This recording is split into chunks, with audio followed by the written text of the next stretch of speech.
வணக்கத்துடன் இது இன்பா டாக்ஸ். காவிரி நீர் பிரச்சனை, மேகதாது அணை இவைகளை மையப்படுத்திய பிரச்சனையில் பேச்சுவார்த்தை நடத்துவதற்காக 18 பேர் கொண்ட குழுவோடு கர்நாடகத்திற்கு சென்று கர்நாடக முதல்வரை சந்திப்பதற்காக திட்டமிட்டிருந்தார் தமிழக முதலமைச்சர் விஜய் அவர்கள். ஆனால் தற்பொழுது கர்நாடக முதலமைச்சர் தமிழக முதலமைச்சர் இப்பொழுது வர வேண்டாம், காரணம் இங்குள்ள நிலைமை சரியில்லை, எனவே இன்னொரு நேரத்தில் நாம் அதை சந்தித்து பேசி அதற்கான களங்களை எடுப்பதற்கு முடிவு செய்து கொள்ளலாம் என்கின்ற ஒரு அறிவிப்பை அவர் செய்தியாளர்களிடம் வெளியிட்டிருக்கிறார். உண்மையிலே திட்டமிட்டு விஜய் அவர்களுடைய வருகை தடுக்கப்படுகிறதா என்கின்ற கேள்வி எழும்புகின்றது. தமிழக முதலமைச்சருடைய இந்த வருகை தடுக்கப்படுகிறதா என்கின்ற கேள்வி எழும்புகின்றன. இந்த காவிரி மேகதாது அணை பிரச்சனையை மையப்படுத்தி சில விடயங்களை குறித்து நாம் பார்க்க வேண்டியதிருக்கிறது. அதாவது ஜெயலலிதா அவர்கள் காலத்தில் நரசிம்ம ராவ் அவர்களிடம் அனைத்து கட்சி பிரதிநிதிகளையும் கூட்டிக் கொண்டு போய், அல்லது அந்த விவசாய சங்கங்களை எல்லாம் கூட்டிக் கொண்டு போய் ஜெயலலிதா அவர்கள் ஒரு பேச்சுவார்த்தையை நடத்தியிருந்தார்கள். அந்த பேச்சுவார்த்தையில் ஒரு சுமூகமான தீர்வு கிடைக்கும் என்கின்ற நம்பிக்கை தான் இருந்தது. ஆனால் அதற்கான களம் அப்பொழுது அமையவில்லை. அதன் பின்பு காவிரி நீர் பிரச்சனையை மையப்படுத்தி பல களங்கள் பேசப்பட்டு கொண்டு இருக்கக்கூடிய அதே வேளையில் கர்நாடக அரசோடு ஒரு பேச்சுவார்த்தைக்கான களம் எடுக்கப்பட்டிருக்கிறதா என்கின்ற பொழுது அது ஒரு நீண்ட மௌனமாகவே இருந்து கொண்டு இருக்கின்றன. இந்த சூழலில் மேகதாது அணையின் குறுக்கே அணை கட்டுவதற்கான களத்தை எடுப்பதற்கு மிக தீவிரப்படுத்தி கொண்டு அதற்கான களங்களை எடுத்தது கர்நாடக அரசு. தமிழகத்தில் இருக்கக்கூடிய பெரும்பாலான கட்சிகள் உடனடியாக குரல் கொடுக்க ஆரம்பித்தார்கள். தமிழர்களுடைய உரிமை பாதிக்கப்படுகிறது, எனவே மேகதாதுவில் அணை கட்டுவதற்கு தடை விதிப்பதற்கான களங்கள் எடுக்கப்பட வேண்டும், தமிழக அரசு ஒரு மௌன நிலையிலே பயணித்து கொண்டிருக்கிறது, எனவேதான் கர்நாடக அரசு துணிந்து மேகதாதுவில் அணை கட்டுவதற்கான முயற்சிகளை எடுக்கிறது என்று எதிர்க்கட்சிகளை சார்ந்தவர்கள் மிக ஆக்ரோஷமான கருத்துக்களை பதிவிட்டார்கள்.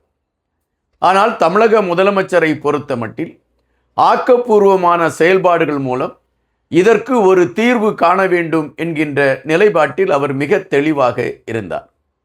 அதை அவர் அழுத்தமாகவும் பதிவு செய்தார்.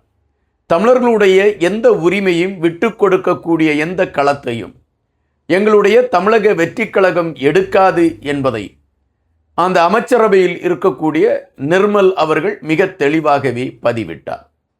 அதுபோல தமிழக முதலமைச்சர் அவர்கள் டெல்லிக்கு, அதாவது பிரதமர் மோடிக்கு ஒரு கடிதத்தை எழுதினார். அந்த கடிதத்தில் மிக அழுத்தமான தமிழர்களுடைய உணர்வுகள் சார்ந்த கருத்துக்களை அவர் பதிவிட்டிருந்தார். மேகதாதுவில் அணை கட்டுவதற்கு முன்பு நீங்கள் போட்டிருக்கக்கூடிய அந்த ஒப்பந்தங்கள் அடிப்படையிலும் நீதிமன்றத்தின் அந்த வழிகாட்டலின் அடிப்படையிலும் அதற்கான ஒரு சூழல் இல்லாத பட்சத்தில் இவர்கள் எப்படி கட்ட முடியும் என்கின்ற ஒரு கேள்வியை அவர் எழுப்பினார்.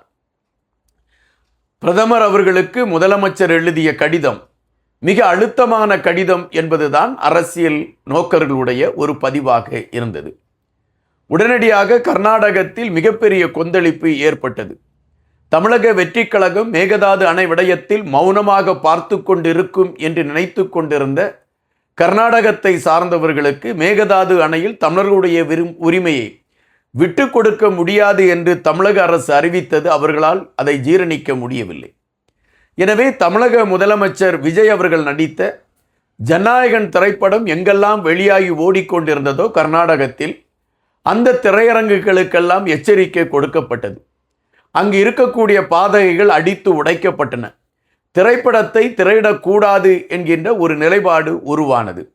இந்த சூழலில் இன்று அனைத்து திரையரங்குகளிலும் ஜனநாயகம் திரைப்படம் திரையிடுவது நிறுத்தப்பட்டிருக்கிறது. அதுபோல தமிழகத்தில் இருந்து கர்நாடகத்திற்கு செல்லக்கூடிய பேருந்துகள் ஓசூர் எல்லை பகுதியிலே அவைகள் நிறுத்தி வைக்கப்பட்டு விட்டன. காரணம், கர்நாடகத்தில் தமிழர்களுக்கு எதிரான ஒரு மனநிலை உருவாகி இருக்கிறது என்பதின் அடிப்படையில் தமிழ் வாகனத்தின் மீது தாக்குதல் நடத்துவதற்கான ஒரு களமாக அது அமையலாம் என்கின்ற அடிப்படையில் அந்த வாகனங்கள் நிறுத்தப்பட்டிருக்கிறது. இந்த சூழலில் ஆகஸ்ட் 3ஆம் தேதி தமிழக முதலமைச்சர் அவர்கள் கர்நாடகத்திற்கு செல்வதற்கான ஒரு திட்டமிடுதலை கையில் எடுத்தார். உடனடியாக திமுகவை சார்ந்தவர்கள் அவர் அங்கு செல்லக்கூடாது என்கின்ற ஒரு கருத்தை எடுத்து வைத்தார்கள். காரணம், தமிழக முதலமைச்சர் அங்கு போய் பேச்சுவார்த்தை நடத்தி பல உண்மைகளை வெளியே கொண்டு வருவதற்கான ஒரு களத்தை எடுத்துவிட்டார். திமுக இதுவரை காவேரி நதிநீர் பிரச்சனையை மையப்படுத்தி நடத்தி கொண்டிருந்த அரசியல் களங்கள் வெளியே தெரிய ஆரம்பித்துவிடும் என்ற அச்சம் திமுகவுக்கு இருந்த காரணத்தினால் தமிழக முதலமைச்சர் அங்கு செல்லக்கூடாது என்கின்ற ஒரு எதிர்ப்பை பதிவு செய்தார்கள். ஆனால் தமிழக முதலமைச்சர் எந்த விதத்திலும் பின்வாங்கவில்லை. நேரடியாக இதை பேசி தீர்த்து கொள்ளலாம் என்கின்ற அடிப்படையில் அவர் உறுதியாக இருந்தார். தன்னுடன் யார் யார் வருகிறார் என்கின்ற பட்டியலும் தயாரிக்கப்பட்டது. அதன் அடிப்படையில் அமைச்சர் ஆதவ் அர்ஜுனா அவர்கள் தமிழக வெற்றி கழகத்தின் பொதுச் செயலாளராகவும் ஊரகத்துறை அமைச்சராகவும் இருக்கக்கூடிய என் ஆனந்த் அவர்கள், அதுபோல சி.டி. நிர்மல்குமார் அவர்கள், இப்படி அமைச்சர் பட்டாளமும் அரசு அதிகாரிகளும் சுமார் 18 பேர் செல்வதற்கான ஒரு களம் உருவாக்கப்பட்டது. இந்த சூழலில் தமிழக முதலமைச்சர் கர்நாடக வருகிறார் என்பது அறிந்தவுடன் கர்நாடக முதலமைச்சர் அவசர கூட்டத்தை கூட்டுகிறார். அந்த அவசர கூட்டத்தை கூட்டி அவர் அனைத்து கட்சிகளிடம் அதை குறித்து அவர் கலந்தாய்வு செய்ததாக அவர் சொல்கின்றார். அதன் அடிப்படையில் தற்பொழுது கர்நாடகத்தில் இருக்கக்கூடிய சூழ்நிலையை நாங்கள் மையமாக கொண்டு பார்க்கின்ற பொழுது, தமிழக முதலமைச்சர் அங்கு வருகின்ற பொழுது ஏதாவது அசம்பாவிதம் நடைபெறுவதற்கான வாய்ப்புகள் வருவதற்கான ஒரு சூழல் இருக்கிறது.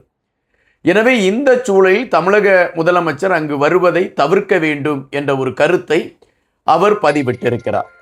அங்கு யார் யார் பிரச்சனையை உருவாக்கி கொண்டிருக்கிறார் என்றால், பாரதிய ஜனதா கட்சியை சார்ந்தவர்கள் கடுமையான எதிர்ப்பை தெரிவித்துக் கொண்டிருக்கிறார்கள். அதுபோல வால்டல் நாகராஜ் என்று சொல்லக்கூடியவர் கன்னட அமைப்பை நடத்தி கொண்டு இருக்கக்கூடியவர் கடுமையான எதிர்ப்பை தெரிவித்திருக்கிறார். எனவே விஜய் அவர்கள் இங்கு பேச்சுவார்த்தை நடத்துவதற்கு வரக்கூடாது என்பதை மையப்படுத்தி கடுமையான எதிர்ப்பை இவர்கள் தெரிவித்திருக்கிறார்கள். எனவேதான் கர்நாடக முதலமைச்சர் விஜய் அவர்கள் அங்கு வரக்கூடாது என்கின்ற ஒரு கருத்தை பதிவிட்டிருக்கிறார். ஆனால் தமிழக அரசியல் களங்களில் இப்பொழுது பேசப்படுகின்ற செய்தி என்னவாக இருக்கிறது என்றால், காவிரி நீர் பிரச்சனை, மேகதாது அணை பிரச்சனை, இரண்டுக்கும் உள்ள பிரச்சனைகளை பேசி தீர்ப்பதற்கான களத்தை கையில் வைத்துக்கொண்டு மிக தெளிவாக தமிழக முதலமைச்சர் தன்னுடைய நகர்வுகளை செய்து கொண்டிருக்கின்றார். இதுவரை காவேரி பிரச்சனை வாக்கு வங்கி பிரச்சனையாக மட்டும்தான் பார்க்கப்பட்டது. முதலாக ஆக்கப்பூர்வமான செயல்பாடுகளை எடுத்து இதற்கு ஒரு நிரந்தர தீர்வை உருவாக்க வேண்டும் என்று தமிழக வெற்றி கழகத்தை சார்ந்த அமைச்சரவை அதற்கான காய்களை நகர்த்தி கொண்டிருக்கிறது என்ற செய்திகள் பேசப்படுகின்றன. தற்பொழுது உள்ள சூழலில் தமிழக முதலமைச்சர் ஆகஸ்ட் 3ஆம் தேதி கர்நாடகம் செல்வாரா? அப்படி அவர் கர்நாடகம் செல்லக்கூடிய அந்த சூழலில் கர்நாடக முதலமைச்சர் தமிழக முதலமைச்சரை வரவேற்பதற்கான களத்தை எடுத்து பேச்சுவார்த்தைக்கு உடன்படுவாரா? இந்த கேள்விகள் எழும்பிக் கொண்டு இருக்கக்கூடிய சூழலில் இதற்கும் ஒரு வழியை தேடிக்கொண்டு பயணிக்கிறது தமிழக வெற்றி கழகம் என்றுதான் பலரும் குறிப்பிடுகின்றார்கள். காத்திருப்போம். ஆகஸ்ட் 3ஆம் தேதி என்ன செய்திகள் வெளிவர இருக்கிறது என்பதை பொறுத்து நாம் பல விடயங்களை குறித்து பேசலாம். நன்றியுடன் இன்பா.